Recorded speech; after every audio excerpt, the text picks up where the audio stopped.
Hi සුබම සුබ දවසක්. අපි අද වීඩියෝ එකෙන් බලන්න යන්නේ පතෝල හදන විදිය. පතෝල කියන්නේ ගොඩක් අය ආස නැති එළවලුවක්. හැබැයි මේක හරියට හදාගත්තොත් රසයට කන්න පුළුවන්. එහෙනම් අපි අද බලමු මම කොහොමද පතෝල හදන්නේ කියලා. මම මෙන්න මේ පතෝල දෙක තමයි අරගන්නේ.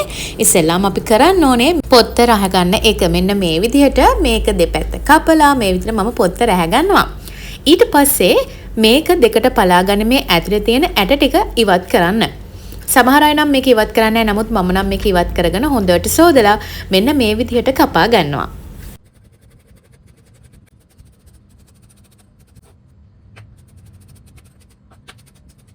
ඒ ටික කපලා පැත්තකින් තියලා ඊළඟට මම ගන්නෙ පරිප්පු අවශ්‍ය ප්‍රමාණයට අරගෙන ඒක හොඳට හොදලා මෙතන මම එකතු කරගන්නවා. ඒකට අවශ්‍ය පීලෝණු, අමමිරිස්, සුදුලෝණු, රම්පේ, කරපිංචා. ඊළඟට මම මේකට දාන්නේ මිරිස් කුඩු හා කහ කුඩු. ඒක මම දාගන්නවා. මෙතන කුරුඳු පොතු දෙකක්. ඊළඟට අපිට තියෙන්නේ මේක ලිපෙන් තියාගන්න. මේක මේ විදිහට වතුර හිඳුනට පස්සේ තමයි අපි අර කපාගෙන ලෑස්ති කරගත්ත පතෝල ටික මේකට එකතු කරගන්නේ. මෙන්න මේ විදිහට පතෝල ටික මේකට එකතු කරගෙන හොඳට අපි මේකත් මේ විදිහටම තඹ ගන්නවා. වහන්න අවශ්‍ය නැහැ. මේ විදිහටම ඔයාලට පුළුවන් හිමින් සැරේ තැම්බෙන්න දෙන්න.